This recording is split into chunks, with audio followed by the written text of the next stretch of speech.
오늘 2021년 우리의 공동체 표어를 함께 나누는 세 번째 시간, 예수 삶에서 신앙으로 그리고 다시 삶으로 세 번째, 부지런함으로 다가가는 풍성함, 이런 제목으로 함께 말씀을 나누도록 하겠습니다. 부모의 마음은 이중적입니다. 연약하고 실수가 많은 자녀에 대해서는 더 눈이 많이 가고 더 돌보려고 노력하는 것이 사실입니다. 몸이 아픈 아이에게 더 가슴 저리고 자주 넘어지는 아이라면 더 마음 아파합니다. 연약한 자녀의 일거수일투족을 살펴보면서 혹시나 다칠까, 혹시나 넘어질까 염려하면서 자녀를 위해서 많은 것을 더욱더 배려하고 준비하려는 마음을 갖습니다.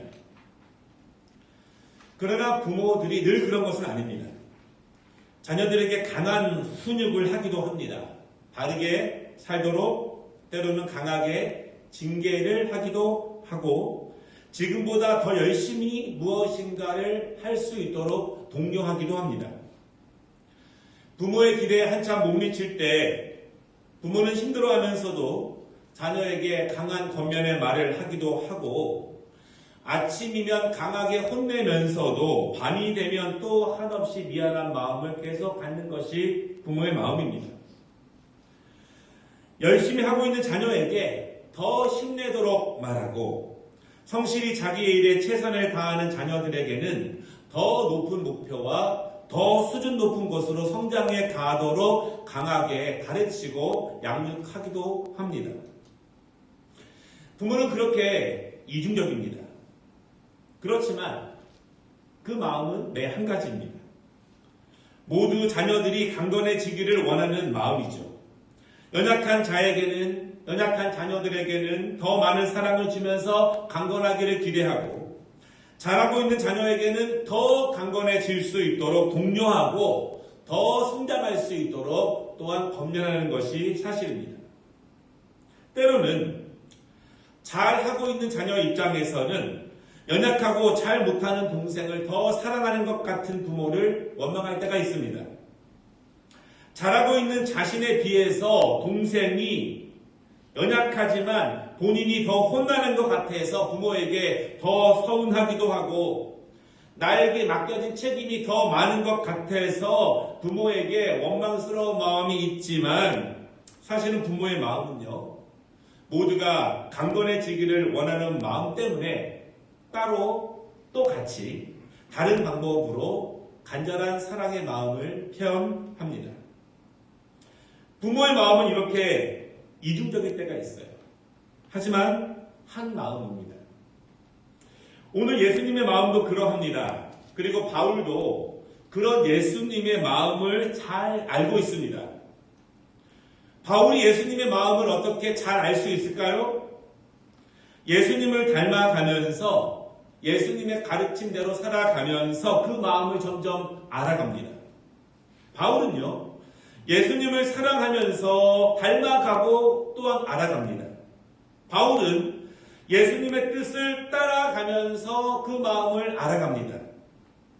예수님의 말씀을 순종하면서 예수님의 마음을 알아가고 예수님의 헌신을 따라 섬기면서 예수님의 마음을 그렇게 알아갑니다. 말씀으로만 지식적으로만 아는 것이 아니라 예수님이 걸어가신 길을 가보면서 그 마음을 알게 됩니다. 그렇게 예수님의 삶을 따라가면서 그분의 뜻을, 그분의 마음을, 그분의 가르침의 진정한 뜻을 점점 알게 되는 것입니다. 우리는 계속해서 2021년 우리 교회의 신앙적 목표인 예수 삶에서 신앙으로 그리고 다시 삶으로 이런 주제의 말씀을 함께 나누고 있습니다. 표어를 멋지게 하는 것이 중요한 것이 아니라 그 표어가 우리의 삶이 되도록 우리의 신앙과 우리의 영적인 모습이 되도록 우리가 자세하게 배우고 적용하는 것이 더 중요합니다. 우리가 믿는 말씀이 나의 삶의 기준이 되고 열매가 되게 하는 것, 동시에 우리의 삶의 이야기가 신앙의 이야기가 되게 하고, 왜냐하면 믿음의 사람들의 삶의 이야기가 우리가 지금 보고 있는 신앙의 이야기가 되었습니다. 그리고 그 중심에 예수 그리스도가 있게 하는 것입니다. 우리는 날마다 말씀이 나에게 삶이 되지 못하는 것에 대한 안타까움이 참 많이 있습니다. 여러 번 각오하고 여러 번 결심하고 기도하지만 쉽게 안 되는 것이 사실이었습니다. 그러나 올해 우리가 이 히브리서 말씀을 통해서 말씀이 삶이 되고 우리의 신앙의 이야기가 하나님의 뜻으로 올라가는 그것에 대해서 여러 단계의 말씀들을 우리가 함께 나누면서 그 단계들을 열심히 적용해 보면서 우리의 신앙과 삶이 함께 강건해질 수 있는 길로 나아갈 것이라고 믿습니다. 오늘 세 번째 말씀을 통해서 성경의 이야기가 우리에게 적용되고 우리의 이야기가 하나님께 상달되는데 더 숙성되고 더 익어가는 시간이 되시기를 주님의 이름으로 축원합니다. 첫째로 이젠 꼭 부지런해져야 합니다. 성경을 통해서 우리는 자주 어쩌면 이중적인 것 같은 예수님의 마음을 보게 되고요. 그 마음이 오늘 바울의 말씀을 통해서 본문에 그대로 드러나 있습니다. 바울은 처음 신앙을 가진 성도들, 아직 연약한 성도들, 아직 젖만 먹어야 하는 성도들에게는 한없이 넓은 예수님의 사랑과 값없이 주시는 믿음, 그리고 넓은 구원의 조건에 대해서 가르칩니다.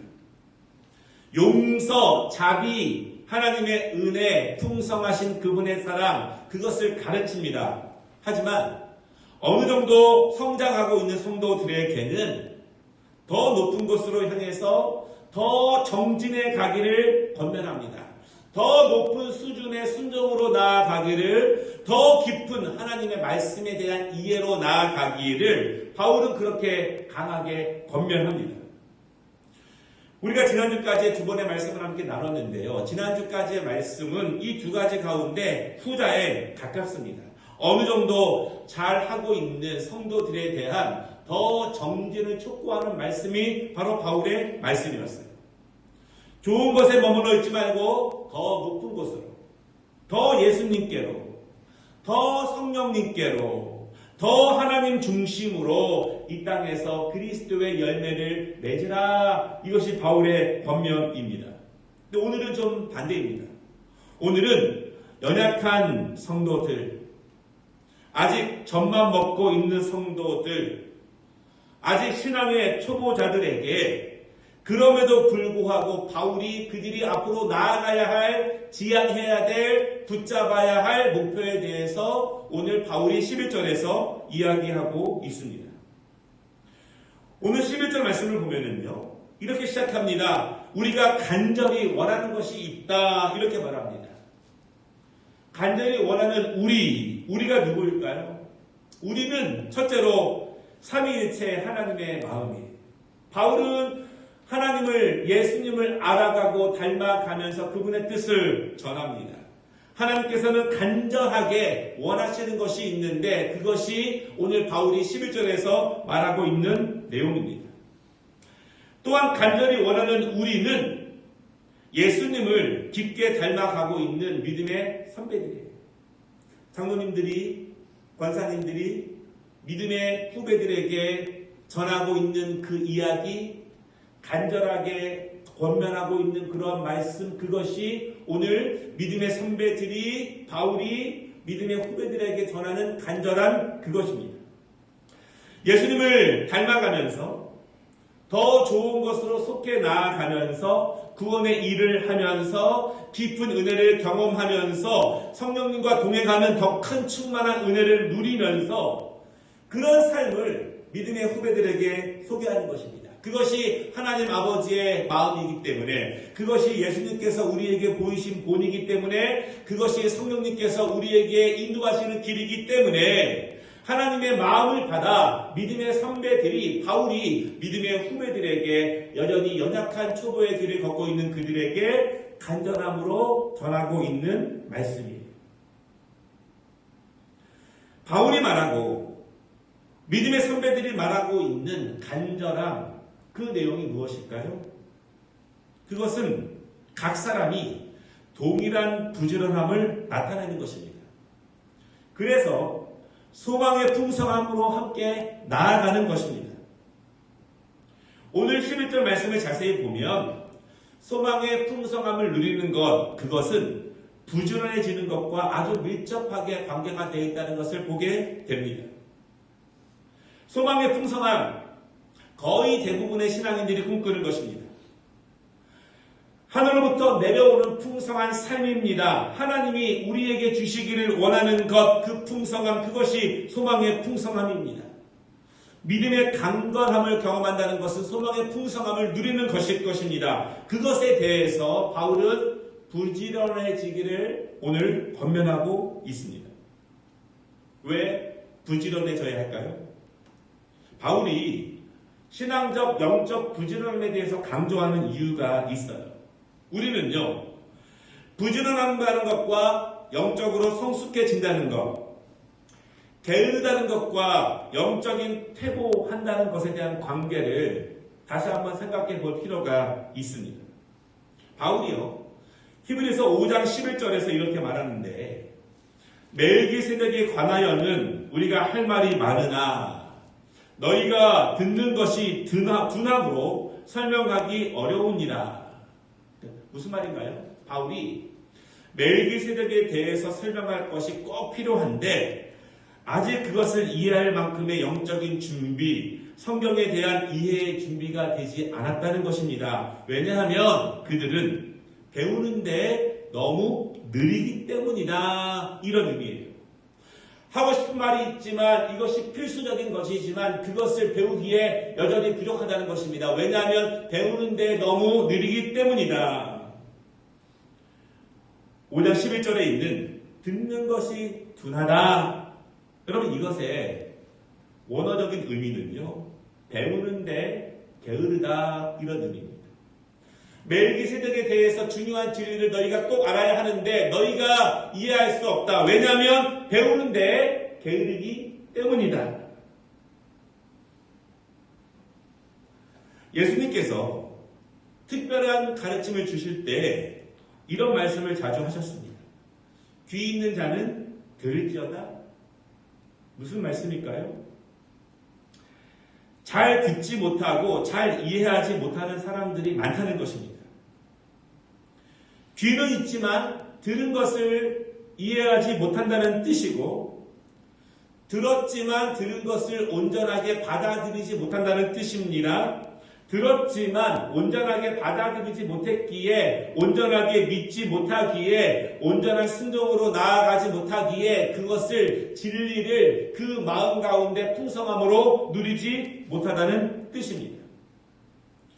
그래서 여러분, 유대인들은요, 전통적으로 둔한 귀에 대해서 자주 중요한 격언으로 사용합니다.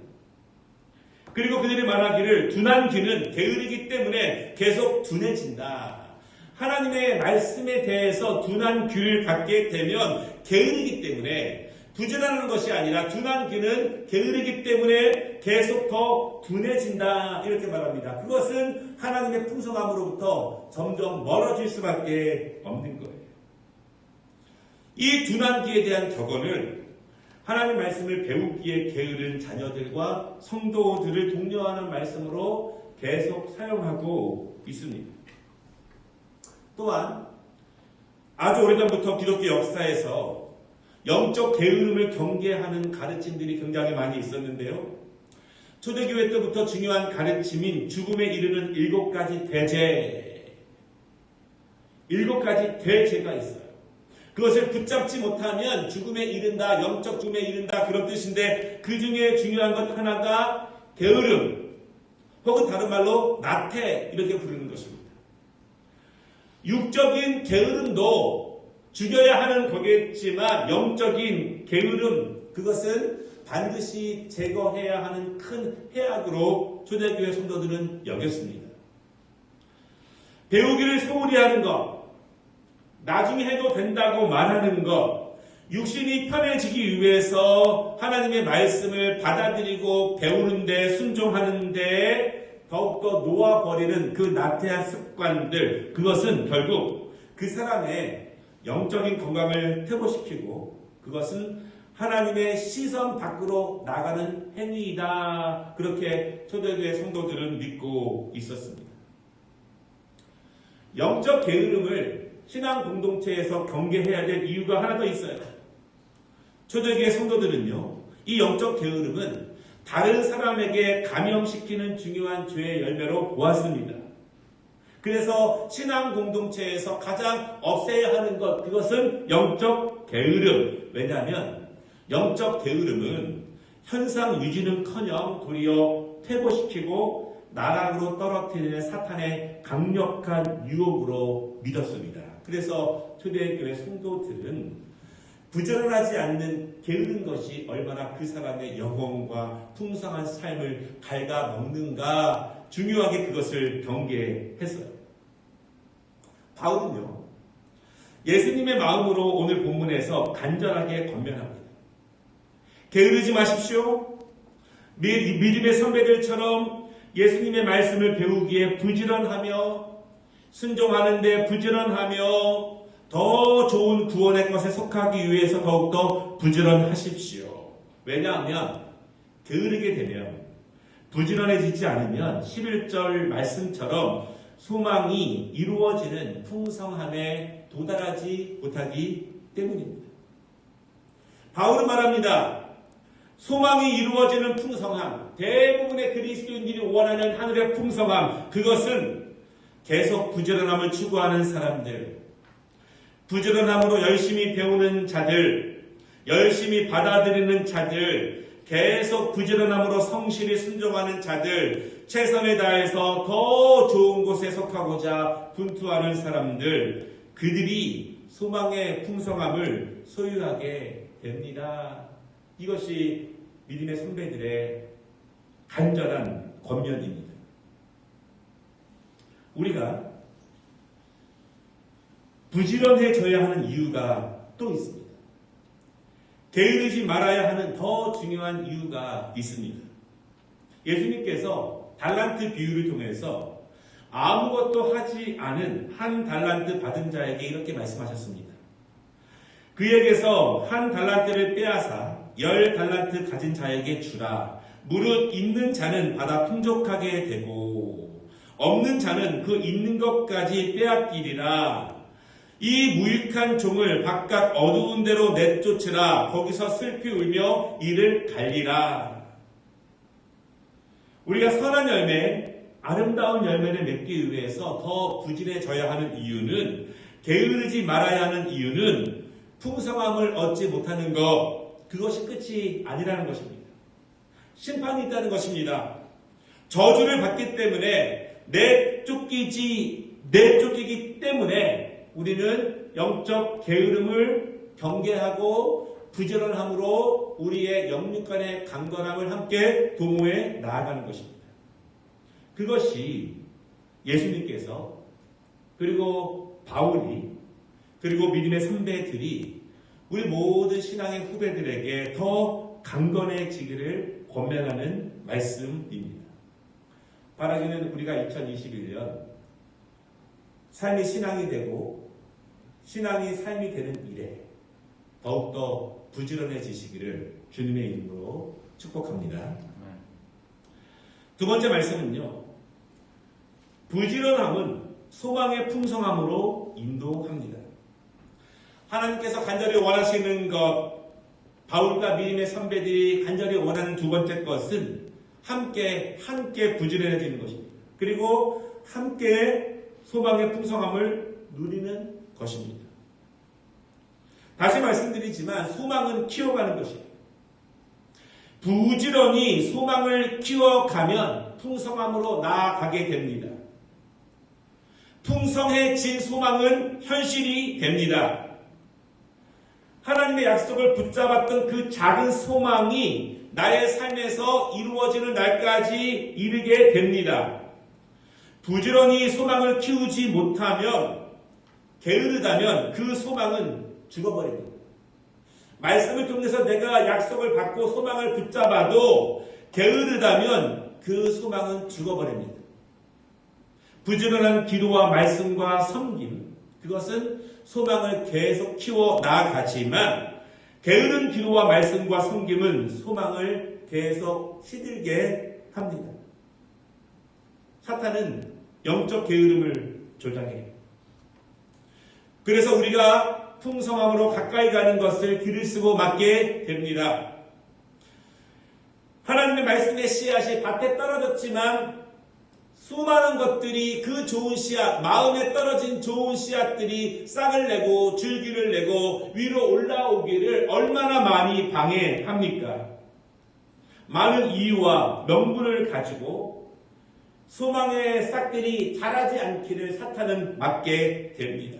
그러나 성령님은 끊임없이 우리의 마음에 우리에게 감동을 주시면서 우리를 부지런함으로 인도하세요. 거기서 멈추지 말도록, 거기서 포기하지 않도록, 거기서 더 인내할 수 있도록, 더 소망을 키워 나아갈 수 있도록 사탄이 제공하는 이유와 명분보다 훨씬 더 많은 진리의 말씀으로 기도 가운데 그 소망을 자라게 성령께서 우리를 인도해 주시고 건면해 주세요.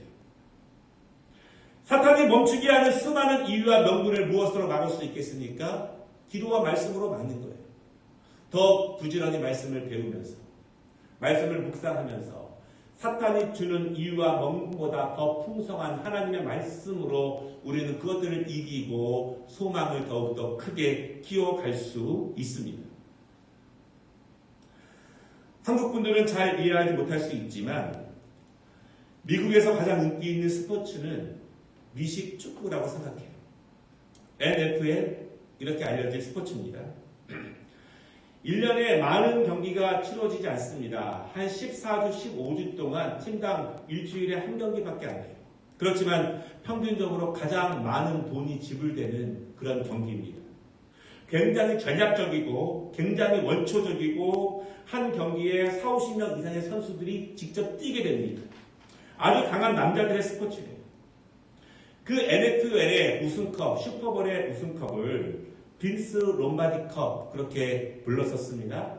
감독이었던 사람의 이름이었습니다.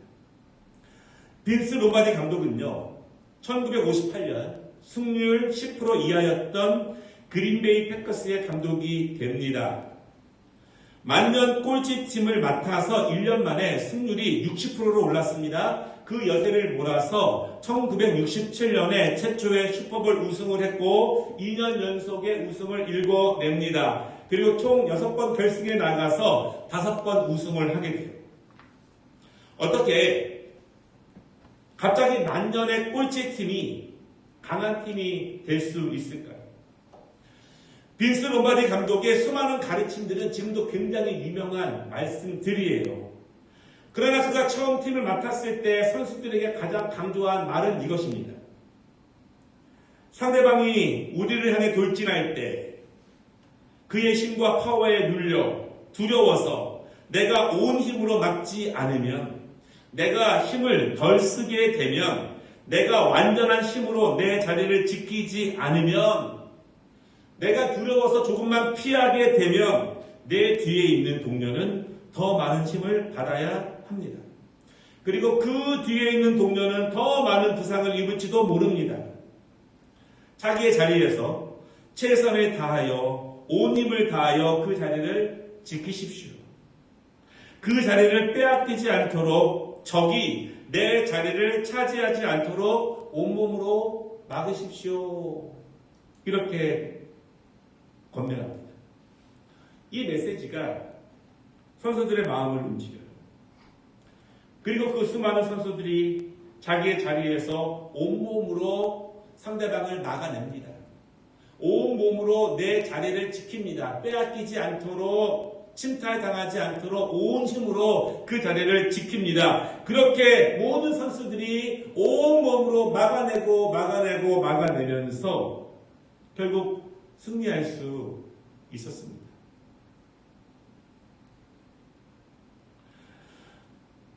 빈스 롬바디 감독이 그의 감독을 은퇴하면서 마지막 말이 이거예요.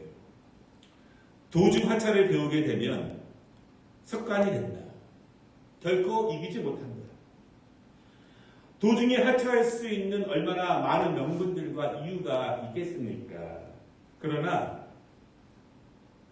부지런히 열심히 이기게 되면 그것이 승리할 수 있는, 강건할 수 있는 습관으로 길들여져 있다는 그러한 말입니다. 오늘 본문에서 바울이 간절하게 권면합니다. 신앙 공동체는 어떤 특정한 사람들의 헌신만으로 그 사명을 감당할 수 없습니다. 아버지 혼자서 그 가정이 강건해지는 것이 아니겠지요. 자녀 혼자서 그 가정이 풍성해지는 것은 아닙니다. 그리스도의 뜻은 모두가 함께 자신의 자리에서 부지런히 정진해 가는 것입니다. 11절의 핵심은 각 사람이 동일한 부지런함을 나타내는 것, 그것입니다. 여러분, 이 점이 기독교 신앙에서 굉장히 중요한 내용이에요. 나의 신앙을 위해서 정진해야 하고 부지런해야 합니다. 그러나 공동체를 위해서 함께 부지런해야 합니다. 나를 위해서만 부지런하는 것은 바울의 권면을 바르게 이해한 것이 아닙니다. 나를 위해서 부지런해져야 하며 동시에 공동체를 위해서 부지런해져야 합니다.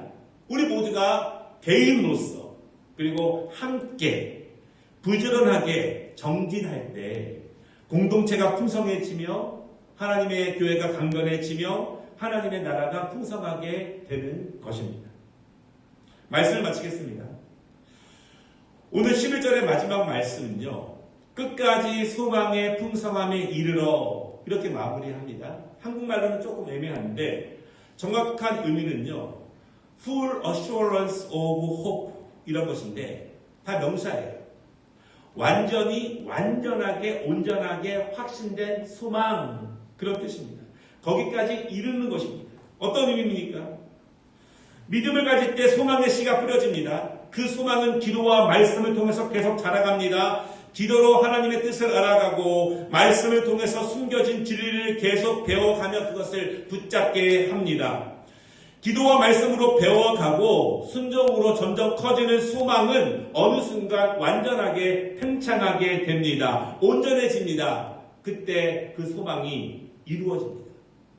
그때 우리가 붙잡은 하나님의 언약이 우리의 이야기로 실현되게 됩니다. 그때 거룩한 상상이 현실이 됩니다. 믿음의 사람들의 이야기에 나도 참여하게 됩니다. 그때 그렇게 소망이 이루어지게 되고 우리 또한 하나님의 말씀의 이야기 속으로 우리의 삶이 들어가게 됩니다. 그래서 바울은요, 간절하게 권면합니다. 모두가 부지런해지기를, 모두가 더 좋은 것에 속하고 선한 아름다운 공동체 열매를 맺기 위해서. 바라기는 2021년 우리 아름다운 교회 모든 성도들이 함께 부지런해지며 끝까지 소망의 풍성함에 이르기를 주님의 이름으로 축복합니다. 기도하겠습니다.